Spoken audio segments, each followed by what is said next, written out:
Welcome back to Like It or Not. We're joined now by Chuck Modiano. He is a justice journalist and a sports writer for Deadspin, and has been continuously on the ground covering stories that are not normally covered. Chuck, thanks so much for joining us this morning. How are you, brother? After that Nabila Islam interview, I'm doing great. That was like a double espresso shot, you know? Yeah, man. It was beautiful. And let me tell you, Nabila Islam is the perfect name to run for office. Absolutely. Yes. Absolutely, man. And listen, the energy that you get, hey, man, I love energy. Thank you for coming, and thank you for doing what you do. First of all, I know everybody in my orbit generally knows your work because we've been like supporting each other for years now. We were just talking about the last time we were on air together. You've been covering this stuff from a street level for a long time, and some of the most compelling narratives and stories that have come out, particularly of DC right now, because as you let it be known, the protest that started because of George Floyd this summer, they have not died down. Talk about that for a second. Well, they have not stopped. They have not stopped after Joe Biden. And what a lot of people don't know outside of D.C. is that they've been thriving for months, about 9 months now. And the cameras went away and Washington Post went away. But the young people in the streets, they've still been out there, and they've still been fighting police terror and trying to change the budget in D.C. and trying to raise awareness to everybody in D.C. and outside of D.C. I want to play, and I want to bring everyone into this conversation. I want to start with one of the clips, because you are literally on the ground catching this footage, and you capture this footage in peaceful protests, and you capture footage even when the cops create these riots, right? Let's be clear. Every quote unquote riot that we've seen has been instigated by the cops. I want to play clip 2 from some of your coverage, and then we'll discuss it. Sure. Fucking day for the past 200 some days, when we come out here with a Black Lives Matter action, you see police officers like this with riot gear at mutual aids, at jail supports. You see them with riot gear at vigils. You see them with riot gear at vigils. But yet armed insurrectionists came here, armed terrorists came here, and Capitol Police was waving them in, opening the gates and shit, welcoming white supremacy into the halls of Congress, because it already fucking lives there. And what we're fighting for is fucking equality. So that shit doesn't live there. That shit is not allowed in there. Equality, Black lives actually mattering, centering Black voices, making sure that Black mothers don't die. That shit is not in there. That doesn't live in the spirit of what this house fucking holds. Even though slaves built it. All those Black and brown hands bleeding built this shit. But yet, all these fucking white, cackling ass faces are standing right here, acting like this shit is a fucking joke. Fucking, there was a Confederate fucking flag.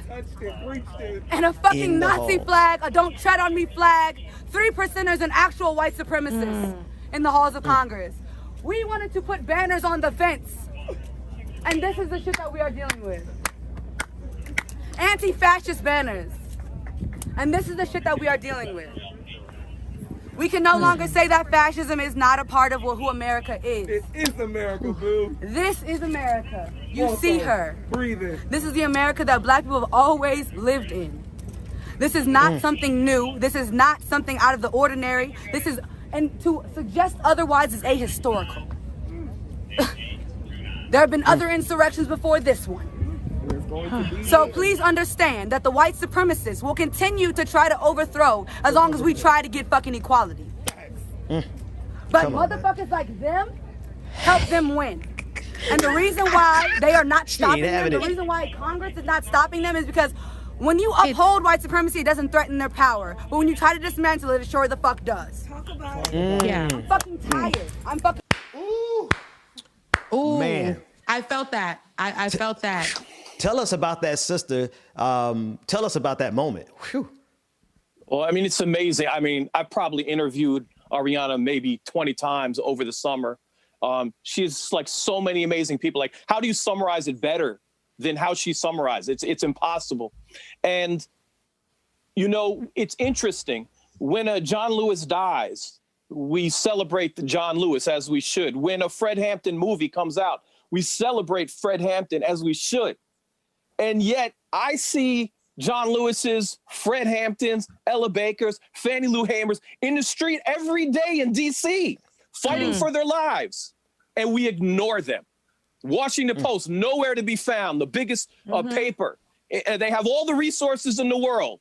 They could have been covering the brutalization of the protesters, including Ariana, who's been arrested twice, who's been targeted. I mean, there's some serious brutalization that has gone on, and they're not celebrated, if they even acknowledged. And that's why I appreciate so much what you're doing right now. I'm giving her that space. Yeah.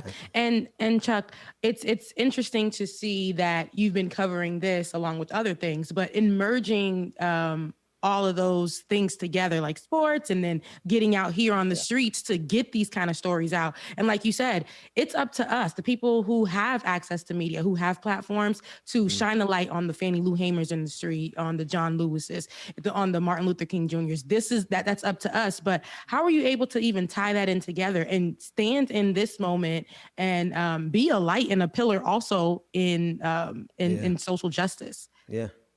Well, this time it's easy for me. You know, in the past, I had to go to Ferguson. In the past, I had to go to Standing Rock. Or Charlotte's only a couple hours away. But this is right in my backyard. So, you know, I live right outside of D.C. So for the first time, you know, people were like, are you going to come to Portland and show what's going on there? I said, I don't need to go to Portland. They have about 10 great independent media individuals covering it very well. In D.C., we don't have expansive independent coverage, though I do want people to check out Black House News, who does some tremendous coverage as well, and there's some others. But we don't have that level of independent coverage. And what's worse is that the papers like a Washington Post ignores it. So DCS does some good work, but they're local and small. And I might even give a nod to NBC Local 4, who's done some decent work. But outside of that, you just have to go down there, put a camera in front of someone's face and say, why did you come out here? And then you get the magic that we just saw happen better than anything you will hear on CNN. Yeah. That's what Ariana just gave us. The truth is in the street. Absolutely. Yes, the truth is definitely in the street, and I'm glad that you hit in the streets, because it's not. And it's like, you know, for people, it's unbecoming to go out there and get those type of interviews, right? It's just for the social media or just for YouTube. But the truth of the matter is, people have moved away from mainstream media. Like, and there are people like what's her name, who worked in sports, who decided to leave sports because she wanted to discuss more politics. It's not coming to me right now, but we know.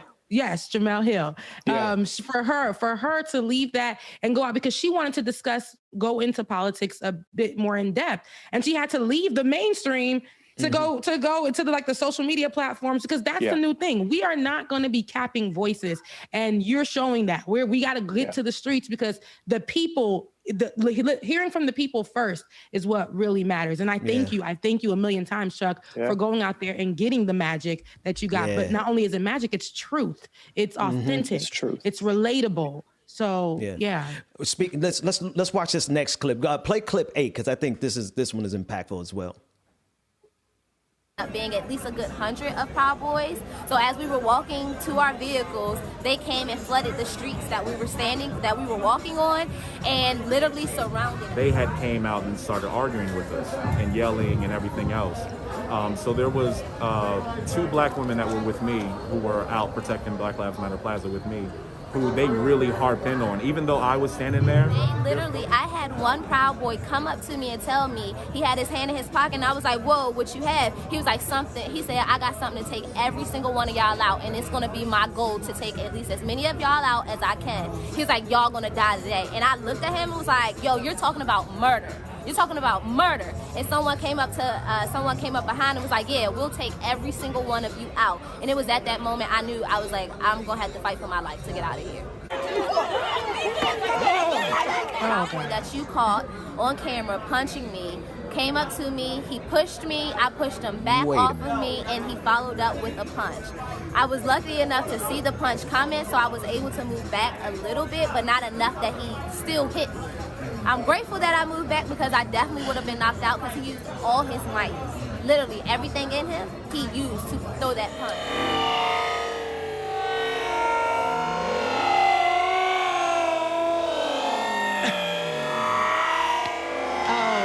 Took a swing at one of the black women, and I immediately jumped into action, and it was a whole fight. I had to protect myself and do what I had to do in order to make sure that they were safe and that I was safe as well. At them, they was like, "Oh, you're going to jail now." And so they grabbed me, they throw me on the ground, and this big guy, he puts his knee on my back, and I'm literally trying to tell them I can't breathe. My whole live footage caught that. I was saying I cannot breathe because his whole body was on the back. It took 4 officers to really arrest me.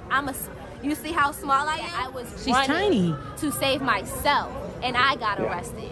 I was running from another person who literally caused me bodily harm and his partner, and I got arrested. Neither the person who was chasing me nor was the person who put his hands on me got arrested, but I did.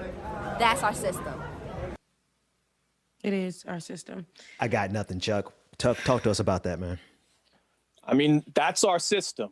But specifically, we have to understand that she was arrested.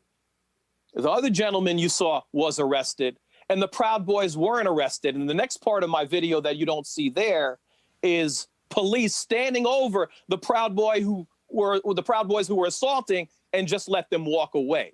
Mm-hmm. And so we still want to get those arrests. In fact, one of the man who threw the punch has been ID'd as Nathan J. Moats. We're still trying to get him, just the same way we ID'd a lot of people after Charlottesville. So we want to get that man. Also, I want to get that it's man. a bigger issue. The bigger issue is January 6th didn't happen in any vacuum. Talk to any DC protester. They were warning everyone because the MPD stood down on November 14th when the Nazis came to town. The MPD stood down there on December 12th and sided with the Proud Boys. So what do you expect after the Proud Boys and the Trumpers were so empowered in November and December, even said as much on their chat boards and said they were coming in on January 6th? We knew that stuff was going to go down. We knew that they were going to storm the Capitol. What we didn't fully know is to the extent that police would let them. Yeah. And getting the on the street word, getting the testimonies right then and there, showing and backing up the fact that those police officers let them, those police officers were complicit in what was happening. Those police officers stood by and tried to attack or did attack and arrest those Black protesters for what? They were not the same. They are not the same. But to see that, the first woman that you showed who was just like, I'm just trying to put up some words, a banner. We're just trying to literally be here and stand up for what we believe in, just like you allowed those terrorists to attack the building, right? To insurrect or whatever people are using nowadays, with those terrorists to go attack the building. And we're just trying to do something right. And here you guys are bringing your police presence that was not available during that whole terrorist attack. Why? All because of skin color? All because of skin color. And I know it sounds something so minute, but both of those stories showed us that it literally is because I am Black. I'm a target. I am Black. I'm a minority. And a woman at that, being attacked and thrown around as she was. It's disgusting. But this is what we're still living in. Not too long ago, like literally our whole nation was separated, not too long ago. And then before that, slavery and things like that. They want us to forget. We cannot forget because the system is literally drenched in this already. Yeah. And today we can see that with how they're dealing with younger folks. And it's like, when will it stop? But now we have the power to tell the stories, show the stories, and we're going to continue to fight.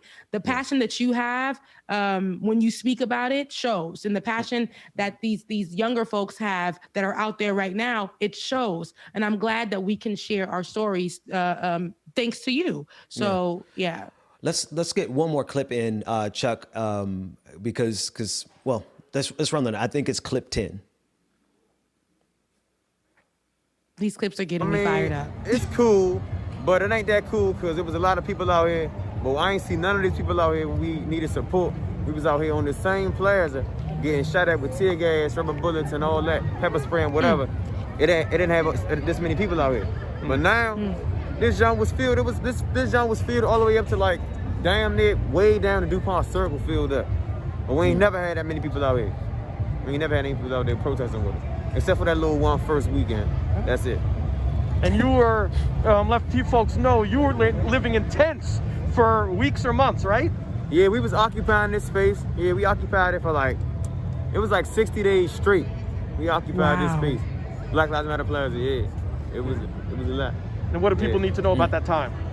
Oh, I mean, I've said a lot throughout those months. I done did a few interviews with you. So, but what they need to know is pretty much it was brutal out here. We was out here, like I said, getting shot with tear gas, rubber bullets, pepper spray, all kinds of shit. We was getting hit with those, what are those things called? The flash bangs. I got hit with one in the leg. My friend got hit in the face with one and exploded on his face. You were also arrested, I remember. Oh yeah, and I also got arrested. I got arrested twice out here. And doing nothing, I remember. Yeah. So a lot is going on. Like it's a lot. Like I could go on. I could go on and on about what happened out here at Black Lives Matter Plaza. But yeah, it's odd to see so many people out here celebrating. It's weird because we was out here, getting shot at. Like this is a war zone to us, but they don't know that. Wow. They don't know that at all. To them, it was just a little party for the day. But they're not gonna be out here protesting with us tomorrow or next week. Or they wasn't out here last week or the weekend before that though. And Chuck, what was that night? Was that the election night he's talking about, or what? It was a night that it was officially announced Trump lost and Biden won. And what we saw that Saturday night, we saw people in the streets, and I would say including thousands of white people who came out during COVID to celebrate, to throw their arms in the air. And him and others were talking to that dichotomy. But where were you when we were, out here protesting? And where will you be?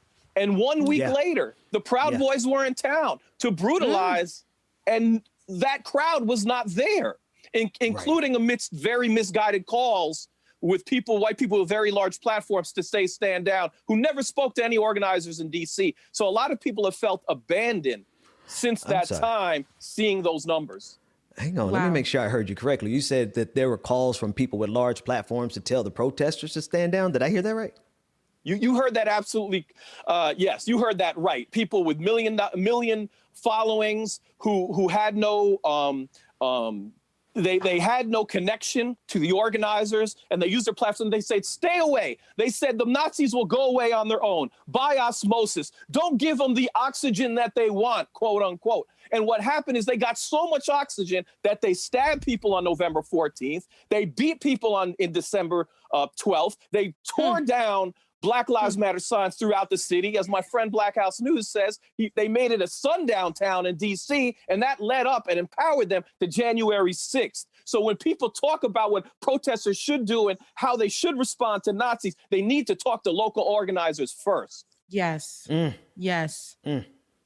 They definitely need to talk to local organizers first. And I'm glad that you gave that background, because if we listen to him speaking, he was like, listen, it's cute, it's good and all that they out here, but they wasn't out here when this is the war zone for us. This is not a celebration area. Yeah. You don't come to Black Lives Matter Plaza and come here and utilize it to celebrate like the white folks are here celebrating as if something was won. No. Just a week ago, just a few days ago, not knowing that a week later, this will continue to be a war zone for us.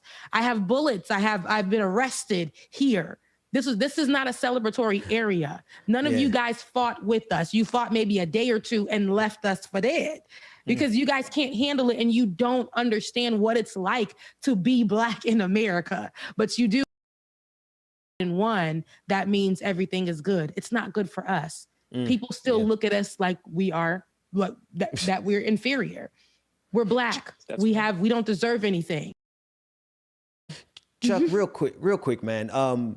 Just kind of speak to one. We're gonna have you back as often as you can come back, so that we can amplify all of this footage and all this coverage that you're doing. And the passion from which you speak, right? You're speaking from a passion of a person who's in and get the real stories, right? Yeah, exactly. But just speak really quickly in terms of your work and where people can find out more about your work. with you and your work? Sure. Well, really since post George Floyd, I've been doing most of my work on Twitter at Chuck Modi1. I am also a sports writer. I write with Deadspin. Editor, I said, I'm going to slow down the next few months. I'm going to write a lot less. I have to be out in these streets. So that's what I've been doing. And in fact, the young gentleman, he pulled me in harder personally. He pulled me in harder to the streets because I was leaving. And he was saying, Chuck, the police are beating us at 2 and 3 in the morning. That's when they're beating our ass. That's when they're raiding our tents. That's when they're stealing our belongings. That's when they're looting our belongings. After our phones die out, after we can't capture it. Can you please stay after 6? So myself and a couple other media members started to pulling overnights, but he was the main guy making that call and try to, stay overnight and see what's really going on. Wow. Chuck Modiano, thank you so much for your justice journalism and all of your work. And